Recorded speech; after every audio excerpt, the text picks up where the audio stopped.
Hello तो यार welcome है आप सबका एक बार फिर सी प्रोग्रामिंग ट्यूटोरियल के लेक्चर 6 में। तो पिछले लेक्चर में हमने पढ़ा था कि हम जब भी प्रिंट एफ फंक्शन में अपने वेरिएबल्स को आउटपुट करवाना चाहते हैं तो उसके लिए हमें फॉर्मेट स्पेसिफायर जो है उसको सीखना होगा। तो आज हम यही जानेंगे कि हमारे पास फॉर्मेट स्पेसिफायर्स क्या होते हैं और हम इनको कैसे यूज करते हैं और इनको यूज करके हम कैसे अपने वेरिएबल्स को प्रिंट एफ फंक्शंस में आउटपुट करवाएंगे। तो यहाँ पर देखें तो फॉर्मेट स्पेसिफायर जो है वो हम अपने प्रिंट एफ फंक्शन में यूज करते हैं अपने वेरिएबल को आउटपुट करवाने के लिए। बेसिकली ये हमारे पास एक प्लेस होल्डर होता है जहाँ पर हमारे वेरिएबल्स की वैल्यू प्रिंट आउट हो रही होती है। फॉर्मेट स्पेसिफायर हमारे पास एक परसेंटेज साइन से शुरू होते हैं और उसके बाद हम एक करैक्टर यूज करते हैं। अब वो करैक्टर जो है वो डिफरेंट हो सकता है। अगर आपने इंटीजर प्रिंट करवाना है तो उसके लिए हम परसेंटेज डी जो है वो यूज करते हैं। अगर मान लीजिए हमने कोई करैक्टर आउटपुट करवाना है तो उसके लिए हम परसेंटेज सी यूज करते हैं। अगर हमने कोई फ्लोटिंग पॉइंट नंबर जो है वो आउटपुट करवाना है तो उसके लिए हम परसेंटेज डी जो है वो प्रिंट आउट करवाते हैं। और ये जो फॉर्मेट स्पेसिफायर्स होते हैं ये हमने अपने प्रिंट एफ फंक्शन के अंदर डबल कोट्स के अंदर ही हमेशा यूज करने होते हैं। तो अगर इसके सिंटैक्स को समझने के लिए हम यहाँ पर एक एग्जांपल को देखें, जैसे हमारे पास आपने पिछले प्रोग्राम में देखा था कि हमने एक इंटीजर टाइप जो है उसका वेरिएबल यहाँ पर बनाया है। तो int my number is equal to 15। तो हमारे पास इस माई नंबर वेरिएबल में 15 वैल्यू जो है वो स्टोर है। तो अगर मैं इस 15 वैल्यू को अपने प्रिंट एफ फंक्शन के जरिए आउटपुट में दिखाना चाहता हूँ तो मैं प्रिंट एफ वाले फंक्शन में इसे कैसे यूज करूँगा। तो बेसिकली मैं यहाँ पर प्रिंट एफ लिखूंगा, डबल कोट्स के अंदर परसेंटेज डी जो है वो लगाऊंगा और उसके बाद मैं यहाँ पर एक कामा लगाऊंगा और उसके बाद मैं आगे अपने वेरिएबल का नाम जो है वो लिख दूंगा। इसे अच्छे से समझने के लिए हम अपने प्रोग्राम में आकर इसे लिख कर देखते हैं और चला कर देखते हैं, फिर हमें इसकी डिटेल जो है वो ज़्यादा अच्छे से समझ आएंगी। तो सबसे पहले हम यहाँ पर अपना एक वेरिएबल बना लेते हैं। मान लीजिए मैं अपना वेरिएबल एक बनाता हूँ इंटीजर टाइप का और इस वेरिएबल को मैं नाम दे देता हूँ x और इस वेरिएबल में हम वैल्यू स्टोर करवा देते हैं 5 और यहाँ पर हम अपना लगा देते हैं स्टेटमेंट टर्मिनेटर। अब इस x को हम यूज़ करेंगे प्रिंट एफ फंक्शन में इसकी वैल्यू जो है वो प्रिंट करवाने के लिए। तो यहाँ पर हम प्रिंट एफ वाला फंक्शन लिखते हैं और प्रिंट एफ वाले फंक्शन में हम यहाँ पर डबल कोट्स लगाते हैं। डबल कोट्स लगाकर यहाँ हम परसेंटेज साइन लगाते हैं। परसेंटेज डी जो है वो हमारा फॉर्मेट स्पेसिफायर है इंटीजर वैल्यूज़ को आउटपुट कराने के लिए। यहाँ डबल कोट्स जहाँ हमारे ख़त्म हो रहा है उसके बाद वेरिएबल को इससे सेपरेट करने के लिए यहाँ पर एक कॉमा लगा देंगे और यहाँ पर हम अपना वेरिएबल जो है वो लिख सकते हैं और उसके बाद हम अपना स्टेटमेंट टर्मिनेटर लगा देते हैं। अब जब प्रोग्राम को सेव करके हम रन करते हैं तो आप नीचे देख सकते हैं कि मेरे पास सिर्फ 5 जो वैल्यू है वो प्रिंट आउट हो रही है। तो ये प्रोग्राम हमारा कैसे वर्क कर रहा है, हमने x में इस 5 को स्टोर करवा दिया था, फिर हमने प्रिंट f वाले फंक्शन में इस x वेरिएबल को पास कर दिया, लेकिन सिर्फ पास करने से ये हमारे पास कोई भी आउटपुट नहीं देता। तो इसके लिए हमने अपने डबल कोट्स के अंदर इसका एक फॉर्मेट स्पेसिफायर लगाया जो कि हमारा प्लेस होल्डर है। जो बेसिकली हमने यहाँ पर परसेंटेज डी लिखा है तो हमने अपने कंपाइलर को बताया है कि भाई यहाँ पर हम एक इंटीजर जो है वो प्रिंट आउट करवाने वाले हैं। अब वो हमसे जब पूछता है कि वो मैं कहाँ से प्रिंट आउट करवाऊँ तो हम उसे कहते हैं भाई यहाँ पर कॉमे के बाद आगे जाकर देखो तो कौन सा वेरिएबल प्रिंट आउट करवाना है वो तुम्हें वहाँ पर मिल जाएगा। तो वहाँ पर जब अगर वो देखता है यहाँ पर हमने x वाला वेरिएबल पास किया हुआ है तो x में जो वैल्यू है वो इस जगह पर वो प्रिंट आउट करवा सकते हैं। इसे मज़ीद अच्छे से समझने के लिए हम इसे टेक्स्ट के साथ जो है वो लिख कर एक बार प्रिंट करवाते हैं। तो मैंने यहाँ प्रिंट एफ वाला फंक्शन लिखा और यहाँ पर डबल कोट्स में हम जैसे पहले टेक्स्ट जो है लिखते थे मैं वैसे ही लिखता हूँ। तो मैं यहाँ पर लिख देता हूँ माई फेवरेट नंबर इज़ 5। तो यहाँ पर तो मैंने ऐसे 5 लिख दिया है और ये इसी तरह प्रिंट हो जाएगा, लेकिन मैं चाहता हूँ कि यहाँ पर जो भी वैल्यू आए वो हमारे इस वेरिएबल से आए। तो मैं यहाँ पर क्या कर दूँगा, या मैं एक फॉर्मेट स्पेसिफायर लगाकर अपने कंपाइलर को बता दूँगा कि यहाँ पर प्रिंट एफ फंक्शन में तुमने एक इंटीजर जो है वो आउटपुट करवाना है। अब वो इंटीजर कहाँ से लेगा वो हम इसे आगे जाकर एक कॉमा लगाकर इस डबल कोट्स से बाहर जो है वो मेंशन कर देते हैं कि जो तुम्हारे पास हमने वेरिएबल आगे पास किया है x वाला उसे यहाँ पर प्रिंट करवाना है। तो यहाँ पर हम अपना स्टेटमेंट टर्मिनेटर लगाकर जब प्रोग्राम को सेव करके रन करेंगे तो आप देखते हैं कि माय फेवरेट नंबर इज़ 5 जो है हमारे पास प्रिंट होकर आ गया है, क्योंकि हमने प्रोग्राम को रन किया, उसने पहले जो है हमारा माय फेवरेट नंबर इज़ इतना जब प्रिंट करवाया तो उसके बाद उसने देखा एक फॉर्मेट स्पेसिफायर जो है वो हमारे पास आगे लगा हुआ है जो कि प्लेस होल्डर है। तो उस प्लेस होल्डर की वैल्यू कहाँ से आ रही है, इस x से आ रही है। तो उसने x की वैल्यू यहाँ पर जाकर देखी तो वो 5 थी और उसने यहाँ पर आकर हमारे पास 5 को प्रिंट करवा दिया। इसी तरह हम मल्टीपल वेरिएबल जो है वो यूज़ कर सकते हैं अपने प्रिंट एफ फंक्शन में। तो मैं यहाँ पर एक और वेरिएबल बना लेता हूँ जो कि होगा इंटीजर y, और इसमें मैं स्टोर करवा देता हूँ नंबर 10। तो यहाँ पर हम अपने प्रिंट एफ फंक्शन में आएँ तो यहाँ पर मैं लिख सकता हूँ एंड, तो यहाँ पर मैं एक और %d लगा दूंगा। तो इसकी वैल्यू हमारे पास कहाँ आएगी, तो इसकी वैल्यू हमारे पास जो पहले वाला x था उसके बाद हम दोबारा एक कामा लगा देते हैं और उस कामे के बाद हम इस वेरिएबल को यहाँ पर भी पास कर देते हैं। तो आप दोबारा हम सेव करके रन करें तो यहाँ आउटपुट में आप देख सकते हैं कि my favourite number is 5 and 10 जो है वो यहाँ पर आकर प्रिंट हो रहा है। अगर इस प्रोग्राम को हम समझें तो ये कैसे काम कर रहा है, यहाँ पर हमने पहले एक वेरिएबल x बनाया हुआ था, फिर हमने एक वेरिएबल y बना दिया जिसमें हमने पहले वेरिएबल में 5 वैल्यू स्टोर करवा दी, फिर दूसरे वेरिएबल में हमने 10 वैल्यू जो है वो स्टोर करवा दी। उसके बाद हम अपने प्रिंट एफ फंक्शन में एक टेक्स्ट लिखते हैं जिसमें हम लिख देते हैं माय फेवरेट नंबर इज़, और यहाँ पर हम प्लेस होल्डर लगा देते हैं।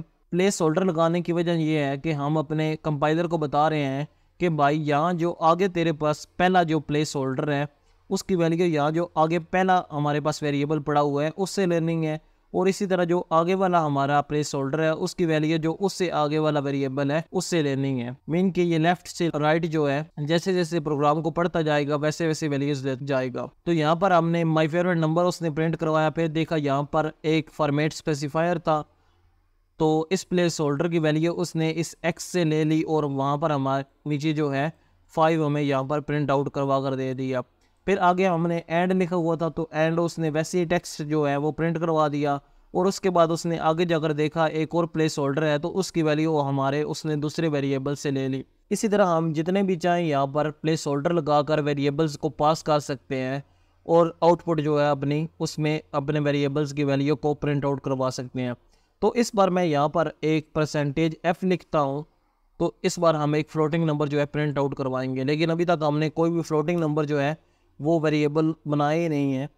तो मैं यहाँ पर क्या लिखूँगा, मैं यहाँ पर लिखूँगा फ्लोट, और इस वेरिएबल का नाम मैं लिख देता हूँ z इज़ इक्वल टू, यहाँ पर मैं वैल्यू लिख देता हूँ 3.14, और यहाँ पर हम अपना स्टेटमेंट टर्मिनेटर लगा देते हैं। तो यहाँ पर हम उसका प्लेस होल्डर पहले ही लगा चुके हैं तो हम कॉमा लगाकर सिंपली वेरिएबल को यहाँ पर प्रिंट एफ फंक्शन में पास कर देंगे। जब सेव करके रन करते हैं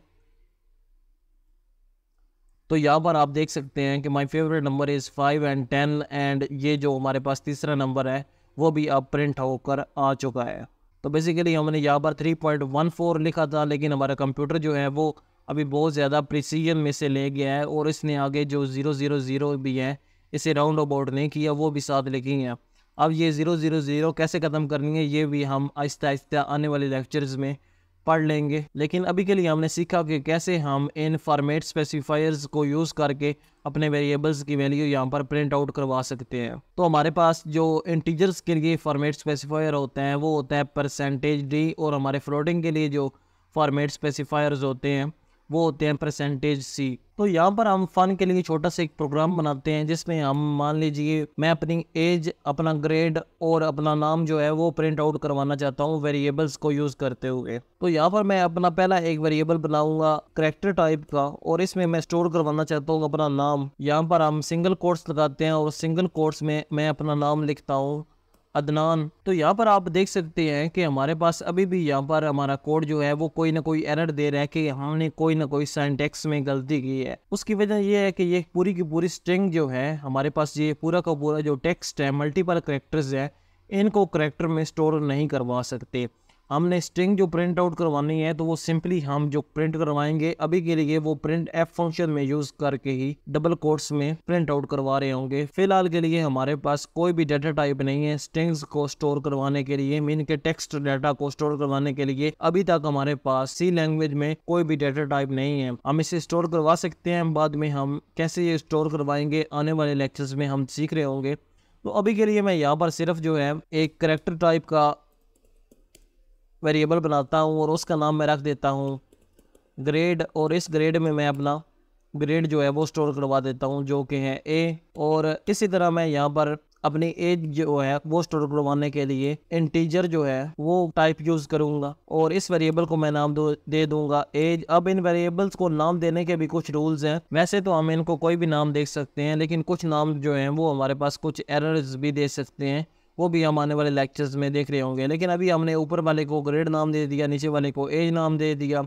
तो एज में अपनी इसमें स्टोर करवा देता हूँ 22। और यहाँ पर मैं एक और वेरिएबल बनाता हूँ जिसमें मैं अपनी परसेंटेज मान लीजिए जो है वो स्टोर करवाना चाहता हूँ। तो मैं अपनी परसेंटेज जो है मार्क्स की वो कैसे स्टोर करवाऊँगा, वो मैं यहाँ पर एक फ्लोट टाइप का जो है वो वेरिएबल बनाऊँगा। इस वेरिएबल को हम नाम दे देते हैं, मान लीजिए हम इसको मार्क्स का नाम दे देते हैं, और इसमें हम अपनी वैल्यू जो है परसेंटेज मान लीजिए मेरे 80% जो नंबर आए हैं वो मैं स्टोर करवा देता हूँ। तो यहाँ पर हम अपना स्टेटमेंट टर्मिनेटर लगा देते हैं। तो यहाँ पर मैं एक प्रिंट एफ फंक्शन यूज़ करूँगा और पहले प्रिंट एफ फंक्शन में मैं प्रिंट करवाऊँगा अपना ग्रेड, लेकिन उससे पहले मैं यहाँ पर लिख देता हूँ माई नेम इज़ अदनान, क्योंकि हमने ये ऐसे ही प्रिंट एफ फंक्शन में डबल कोट्स को यूज़ करके स्ट्रिंग को प्रिंट आउट करवाना था, क्योंकि हमने अभी जाना कि हमारे पास स्ट्रिंग को स्टोर करवाने के लिए अभी के लिए कोई वेरिएबल नहीं। तो प्रिंट एफ में जब मेरे पास प्रिंट हो माई नेम इज़ अदनान, तो उसके बाद मैं चाहता हूँ कि ये न्यू लाइन पर चला जाए, तो उसके लिए हम \n जो है एस्केप सीक्वेंस वो यूज़ करते हैं। और उसके बाद हम एक और प्रिंट एफ फंक्शन यूज़ करते हैं जिसमें मैं लिख देता हूँ माई एज इज़, और यहाँ पर मैं अपना इंटीजर वाला फॉर्मेट स्पेसिफायर लगा देता हूँ जो हमारा प्लेस होल्डर होगा इस एज वाली वैल्यू को प्रिंट करवाने के लिए। तो यहाँ पर हमने एज वाला वेरिएबल भी इस प्रिंट एफ फंक्शन में पास कर दिया। यहाँ पर हम एक और प्रिंट एफ फंक्शन लिखते हैं जिसमें मैं मान लीजिए स्टोर करवाना चाहता था अपना ग्रेड। तो मैं यहाँ पर लिख देता हूँ माई ग्रेड इज़ परसेंटेज। क्या लगाएंगे, ग्रेड हमारे पास किस चीज़ में है, करैक्टर में है, तो इसके लिए हम लगाएंगे परसेंटेज सी। और यहाँ पर हम डबल कोट्स के बाद कामा लगाकर अपने वेरिएबल का नाम जो है वो यहाँ पर लिख देंगे। तो वेरिएबल का नाम हमारे पास ग्रेड ही था तो वो हमने लिख दिया। तो अब हमारे पास एक और प्रिंट एफ फंक्शन रह गया है जिसमें बेसिकली हम अपने मार्क्स को या अपनी परसेंटेज जो है वो प्रिंट आउट करवाना चाहते हैं। तो यहाँ पर मैं लिख दूँगा माई परसेंटेज इज़ परसेंटेज एफ मैं लिख देता हूँ, और यहाँ पर हम वेरिएबल अपना पास कर देते हैं मार्क्स वाला। वेरिएबल को नाम हमने मार्क्स दिया हुआ था, लेकिन हमने स्टोर इसमें परसेंटेज करवाई हुई थी, इसलिए मैंने यहाँ पर परसेंटेज लिखा है। तो हमारे पास ये क्या करेगा, मेरा नाम जो है वो प्रिंट करवाएगा, उसके बाद ये यहाँ से नई लाइन पर आ जाएगा। तो उसके बाद मैं चाहता हूँ कि हर लाइन ये प्रिंट करा कर नई लाइन पर आ जाए ताकि हमारी आउटपुट जो है वो ज़्यादा खूबसूरत नज़र आए। तो यहाँ पर मैं हर लाइन के बाद \n लगा देता हूँ। तो अब मैं सेव करके जब प्रोग्राम को रन करता हूँ तो हम इसकी आउटपुट में देख सकते हैं कि मेरे पास आ गया है my name is Adnan, my age is 22, my grade is a, my percentage is 80.000%। तो इस तरह हमने वेरिएबल्स में डिफरेंट वैल्यूज़ जो हैं वो भी हमने स्टोर करवाएं और उनको हम फिर प्रिंट एफ फंक्शन में पास कर देते हैं और प्रिंट आउट करवा देते हैं। पहले हमने एक ही प्रिंट एफ फंक्शन में मल्टीपल चीज़ों को जो है वो यूज़ किया था, लेकिन अब हम हर वेरिएबल से वैल्यू को प्रिंट करवाने के लिए अलग अलग प्रिंट एफ फंक्शन जो है यूज़ कर रहे हैं। तो ये आप पर है कि आप एक ही प्रिंट एफ फंक्शन यूज़ करते हैं या multiple print F function use करते हैं। इन फॉर्मेट स्पेसिफायर्स की ये एक खास बात है जो मैं आपको बता देता हूँ कि मान लीजिए आपने यहाँ पर एक फॉर्मेट स्पेसिफायर लगाया हुआ है और यहाँ पर आप वैल्यू जो है वो एक प्रिंट आउट करवाना चाहते हैं। तो अगर मैंने यहाँ पर एक वेरिएबल पास नहीं किया तो यहाँ पर मैं सिर्फ खुद 5 लिख देता हूँ तो भी हमारे पास ये प्रोग्राम बिल्कुल वैसे ही रन होगा। मैं एक बार यहाँ पर जो है सारी चीज़ें वैसे ही लिख देता हूँ और यहाँ पर मैं अपना ए वाला करेक्टर जो है वो स्टोर करवा देता हूँ। और यहाँ पर मैं अपना मार्क्स वाला वेरिएबल जो हटाकर जो हमारे पास ऊपर मार्क्स की वैल्यू थी वो मैं लिख देता हूँ, जो कि थी 80.00। अब जब हम इस प्रोग्राम को सेव करके रन करते हैं तो आप देखिए हमारे पास प्रोग्राम हमारा बिल्कुल वैसे क्या वैसे ही रन हो रहा है। तो हमने यहाँ पर एक फॉर्मेट स्पेसिफायर तो लगा दिया था और उसको हमने वैल्यू यहाँ से इंटीजर वैल्यू ही देनी थी, क्योंकि हमारे पास ये फॉर्मेट स्पेसिफायर जो है वो सिर्फ इंटीजर वैल्यू ही एक्सेप्ट करता है।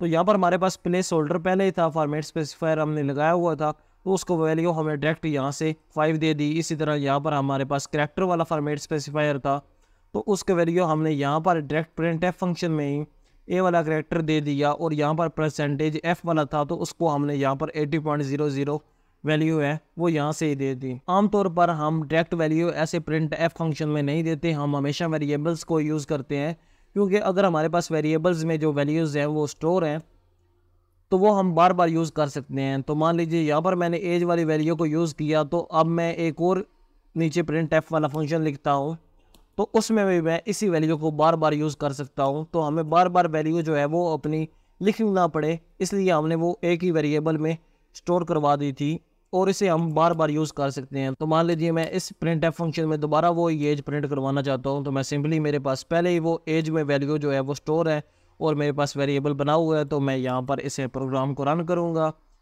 तो मेरे पास यहाँ पर 22 जो हमारी एज है वो प्रिंट आउट होकर आ रही है। तो इसीलिए हम प्रीफर करते हैं कि हम हमेशा जो वेरिएबल है उनको यूज़ करें, यहाँ पर डायरेक्ट जो वैल्यू है वो ना दें। तो फिलहाल इस लेक्चर के लिए इतना ही। इस लेक्चर की एक्सरसाइज जो है वो आपको नीचे नोट्स में दी गई है, जो कि आपने खुद सॉल्व करनी है। मैं आपको बार बार कहता हूँ कि ये एक्सरसाइजेज जो हैं वो लाजमी सॉल्व करें। अभी आपको ये एक्सरसाइजेज काफ़ी सिंपल और आसान लग रही होंगी। आगे हम जैसे जैसे एडवांस टॉपिक की तरफ जाएंगे तो उस वक्त हम जो है एक पूरी प्रोजेक्ट बेस्ड एक छोटे छोटे प्रोग्राम वाली एक्सरसाइजेज जो है वो आपको दे रहे होते हैं। अभी क्योंकि हम वेरिएबल्स वाले छोटे छोटे कॉन्सेप्ट पढ़ रहे हैं और इन कॉन्सेप्ट में हम वेरिएबल की भी एक चीज़ आज पढ़ रहे हैं, थोड़े थोड़े मैं आपको हर चीज़ डिटेल में बता रहा हूँ। तो सिर्फ जो हम टॉपिक पढ़ते हैं उसके रिलेटेड आपको एक्सरसाइज दी हुई होती है, तो इसलिए ये आपको सिंपल सी चीज़ दी जाती है जो कि हम उस एक्सरसाइज में पढ़ते हैं, ताकि आपकी मेमोरी जो है वो दोबारा रिफ्रेश हो जाए। तो इस वीडियो में इतना ही। आई होप सो आपको वीडियो पसंद आई होगी। अगर आपको वीडियो पसंद आई है तो प्लीज़ वीडियो को लाइक और चैनल को सब्सक्राइब कर लें। मैं मिलता हूँ आपसे लेक्चर 7 में।